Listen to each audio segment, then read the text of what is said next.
हां, सायंकाळी 5:30 वाजता प्रचार संपतोय. घेतल्या त्या गेम चेंजर ठरतील असं तुम्हाला वाटतं नक्कीच का? नक्कीच. काय तुम्ही ठाण्याची सभा पाहायला पाहिजे होती, मुंबईची सभा, नाशिकची सभा, मोजक्या सभा घेतल्या. 1760 सभा आम्ही घेतल्या नाहीत आणि सगळ्या सभा यशस्वी झाल्या. त्या त्या भागामध्ये उत्तम वातावरण निर्मिती झाली आणि ठाकरे बंधूंना जो संदेश द्यायचा आहे तो घराघरापर्यंत पोहोचला आहे. तुम्हाला माहिती आहे का, मुंबई ठाण्यातल्या घराघरांवरती काही स्टिकर्स लोकांनी लावलेले आहेत आणि त्यांनी विरोधी उमेदवारांना सांगितलं आहे इथे येण्याचे कष्ट घेऊ.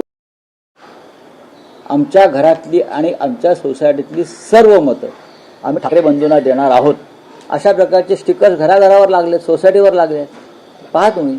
महायुतीच्या उमेदवार हिमांगी वरळीकर यांच्या पतींना पैसे देताना पकडलेला आहे. नाही बघा, हा स्थानिक विषय. हा, आज सायंकाळी प्रचार संपतो आहे. साधारण 48 तासाचा ब्रिदिंग पिरियड आहे. परवा सकाळपासून मतदान होतं. बोगस मतदार, दुबार मतदार यांना रोखण्यासाठी काही स्ट्रॅटेजी शिवसेनेची काही आहे का? कारण ठाकरे बंधूंनी म्हटलंय की बोगस मतदार दिसला तर त्याला फटकावा असे आदेश. फटकवण्याची सुरुवात झालेली आहे. नंबर 1, आम्ही मतदारांना फटकवू आणि जे पैसे वाटतायत तर भाजपच्या लोकांना शिंदेचे लोक आणि शिंदे भाजपचे लोक ठोकतात. आम्ही त्यांना सुपारी दिली.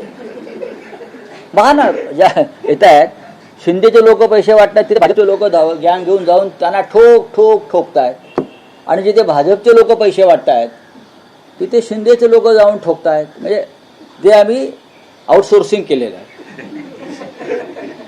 आणि हे दुबार मतदार आहेत त्यांना ठोकण्याचा कार्यक्रम सकाळी 7 वाजल्यापासून सुरू होईल. असं म्हटलं जाते की एक संकल्पना पुढे आली, भगवा ब्रिगेड.